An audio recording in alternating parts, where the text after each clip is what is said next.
Hi friends, welcome to my channel. Lakshmi ఇంటికి వచ్చిన income tax officers Manisha cosmetics కంపెనీల్లో అవకతవకలున్నాయని, బాధ్యత అంతా మీదేనని, మీరే ఎక్స్ప్లెనేషన్ ఇవ్వాలని ఇన్కమ్ ట్యాక్స్ ఆఫీసర్ అంటూ ఉండగా మనీషా భయపడిపోతుంది. ఇది మీ ఓన్ కంపెనీ కదా మేడం, ఇందులో జరిగే అకౌంట్స్ గురించి మీకు తెలియదా అని అనగానే, లేదు 2 months నుంచి నేనే అన్ని ఎంక్వైరీస్ చేస్తున్నాను, నేనే అన్నీ చెక్ చేస్తున్నాను అని మనీషా అనగానే, లక్ష్మి అంటే నీకు తెలిసే తప్పులు జరుగుతున్నాయా అని అడిగేస్తుంది. దాంతో మనీషా షాక్ అవుతుంది. అవును మేడం, ఈ అవకతవకలకి మీరే రెస్పాన్సిబిలిటీ, మీరే ఎక్స్ప్లెనేషన్ ఇవ్వాలి అని ఆ ఆఫీసర్ కూడా అనగానే మనీషా మళ్ళీ భయపడిపోతూ ఉంటుంది. లక్ష్మి ఇలా అంటూ ఉంటుంది, అసలు ఒక ఆడిటర్ని కూడా కరెక్ట్గా పెట్టుకోలేవా నువ్వు అని అంటూ, ఇప్పుడు ఎక్స్ప్లెనేషన్ ఇవ్వడానికి ఢిల్లీ తీసుకెళ్తారా మీరు మనీషాని అని లక్ష్మి అంటుండగా, అవును మేడం, ఖచ్చితంగా హెడ్ ఆఫీస్కి మేడం రావాల్సిందే అని ఆఫీసర్ అనేస్తారు. ఎప్పుడు ఉన్నట్టుండి తీసుకెళ్తారా మీరు అని అంటూ ఉంటుంది లక్ష్మి. అవును, కట్టుబట్టలతో మనీషా గారిని తీసుకెళ్ళిపోవాలి ఎక్స్ప్లెనేషన్ ఇవ్వడానికి అని ఆఫీసర్ కూడా అంటుంటారు. అంటే రేపటికన్నా ముందే కట్టుబట్టలతో తీసుకెళ్తారా, ఎవరో ఇంట్లో ఉండనివ్వనన్నట్టు ఛాలెంజ్ చేసి ఇంట్లో నుండి గెంటేసినట్టు అలా తీసుకెళ్తారా మీరు అని మళ్ళీ లక్ష్మి ఎగతాళిగా అంటూ ఉండగా, ఎక్స్ప్లెనేషన్ ఇవ్వాలి అంటే ఖచ్చితంగా తీసుకెళ్ళాలి మేడం, ఇది తన ఓన్ కంపెనీ కాబట్టి మేడం రెస్పాన్సిబిలిటీ తీసుకోవాలి అని అనేస్తాడు ఆఫీసర్. ఇక పాపం తనకి కూడా పనులుంటాయి కదా, తను కూడా పనులు చూసుకోవాలి కదా అని లక్ష్మి అంటూ ఉండగా, రాకపోతే అరెస్ట్ చేసి తీసుకెళ్ళాల్సి వస్తుంది మేడం అని ఆఫీసర్ అనేస్తాడు. దాంతో మళ్ళీ లక్ష్మి వణికిపోతూ ఉంటుంది.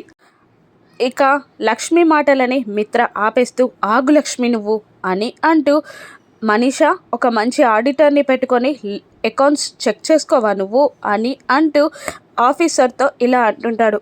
మాకు ఒక 2 days టైం ఇవ్వండి సార్ అని మిత్ర ఆఫీసర్ని అడగగానే, కుదరదు సార్ అని అనేస్తాడు ఆఫీసర్. లేదు సార్, నాది పూచీకత్తు, కావాలంటే పాస్పోర్ట్ కూడా మీకు హ్యాండ్ ఓవర్ చేస్తాను, ఒక 2 days టైం ఇవ్వండి నాకు అని అనగానే ఆఫీసర్, ఓకే సార్, మీరు ఇంతలా చెప్తున్నారు కాబట్టి మీకు ఒక 2 days టైం ఇస్తున్నాను, ఆ తర్వాత మాకు ఎక్స్ప్లెనేషన్ ఇవ్వడానికి మనీషా మేడం కూడా ఢిల్లీ రావాల్సిందే అని అంటూ వాళ్ళు అక్కడి నుండి వెళ్ళిపోతారు. ఇక ఎవరు తీసిన గోతిల్లో వాళ్ళే పడ్డట్టున్నారు అని జయదేవ్ నందన్ అంటూ ఉంటాడు. ఇక ఆ పెద్దావిడ కూడా నిప్పుతో చెలగాటం ఆడొద్దు, ముట్టుకుంటే కాలిపోతుంది అని అంటూ లక్ష్మి గూర్చి వివరంగా చెప్తూ అందరూ అక్కడి నుండి వెళ్ళిపోతారు. లక్ష్మి మనీషాని ఎగతాళిగా చూసి అక్కడి నుండి వెళ్ళిపోతుంది. ఇక ఇప్పుడు నేను మంట మీద పెట్రోల్ పోయాలా, నీళ్లు పోయాలా అని అనుకుంటూ దేవయాని కూడా అక్కడి నుండి వెళ్ళిపోతుంది. ఇక ఏం వంట చేయాలి అని జాను కిచెన్లోకి వచ్చి అక్కడున్న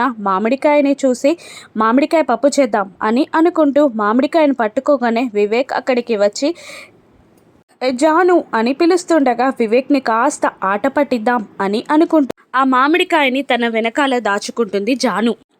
ఏం దాస్తున్నావు అని వివేక్ అడగగానే, ఏం లేదు అని పరిగెడుతూ ఉంటుంది జాను. ఇక వాళ్ళలా పరిగెడుతూ ఉండగా జాను చూసుకోకుండా దేవయానిని గుర్తేస్తుంది. ఏంటే కళ్ళు కనబడట్లేదా అని దేవయాని తిడుతుండగా, సారీ అత్తయ్య, చూసుకోలేదు అని జాను అంటూ ఉంటుంది. ఇక తన చేతుల్లో నుండి మామిడికాయ జారి కింద పడిపోతుంది. ఇక ఆ మామిడికాయని అప్పుడే అక్కడికి వచ్చిన రాజేశ్వరి దేవి తీసుకొని చూస్తూ జానుని చిరునవ్వుతో పలకరిస్తూ ఉంటుంది. ఇక వివేక్, ఏంటి నువ్వు ఈ మామిడికాయని దాచిపెట్టావా ఇంతసేపు అని అనేస్తాడు వివేక్. ఇక జాను దగ్గరికి వెళ్ళి మామిడికాయని పట్టుకొని ఇలా అంటుంటుంది, కొత్త జంట పుల్ల మామిడికాయ. ఓహో, ఏంటమ్మా కళ్ళు తిరుగుతున్నాయా, ఏదైనా శుభవార్త, వాంతులవుతున్నాయా అని అంటుండగా, మ్యాటర్ ఎక్కడి నుండో ఎక్కడికో వెళ్ళేలా ఉంది, వివేక్ని ఆట పట్టిద్దాం అనుకుంటే ఏదో రివర్స్ అయ్యేలా ఉంది అని అనుకుంటూ ఉంటుంది జాను. లేదు, ఏం లేదు పెద్దమ్మ, అలా అవన్నీ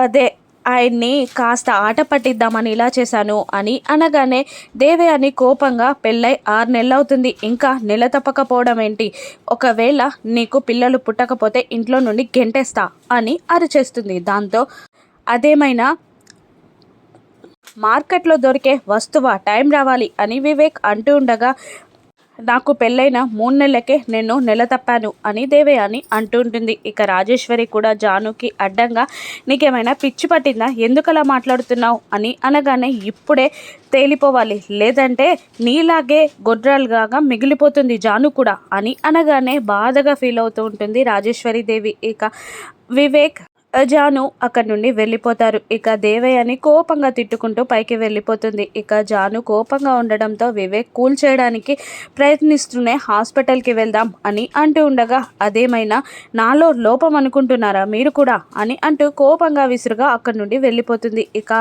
పెద్దావిడని ఓదార్చడానికి వివేక్ వెళ్తూ ఉండగా ఆవిడే రివర్స్లో ఓదారుస్తూ నువ్వు జానుకి ఎలాగైనా పిల్లలు పుట్టేలా చేయాలి, లేదంటే జీవితాంతం జానుని ఆ దేవయాని రాచి రంపాన పెడుతుంది అని అంటూ ఆవిడ వెళ్ళిపోతుంది. ఇక పైకి వెళ్తున్న దేవయాని టెస్టులు చేయించకపోతే దాని సంగతి చెప్తా అని అనుకుంటుండగా మనీషా వచ్చి థ్యాంక్ యూ ఆంటీ, నా ప్రాబ్లంకి సొల్యూషన్ చూపించారు అని అంటూ పక్కకి తీసుకెళ్తుంది. నా కోడలు ప్రెగ్నెన్సీకి నీ ప్రాబ్లంకి సొల్యూషన్ ఏంటి అని అనగానే అదే సొల్యూషన్ ఆంటీ అని అంటూ ఉంటుంది. ఆ రోజు మా మధ్యలో తప్పు జరిగింది అంటే ఎవరు నమ్మలేదు కదా అని అంటూ ఉండగా అవును, ఇంకా మిత్ర కూడా అసలు జరిగిందా జరగలేదా అన్న డైలమాలో పడిపోయాడు కదా అని అనగానే అదే ఆంటీ, నాకు ప్రెగ్నెన్సీ వచ్చిందని చెప్తే ఢిల్లీకి వెళ్ళడం తప్పిపోతుంది, లక్ష్మి మెడకున్న తాలి ఉరితాడవుతుంది, నేను మిత్ర భార్యనైపోతాను అని మనీష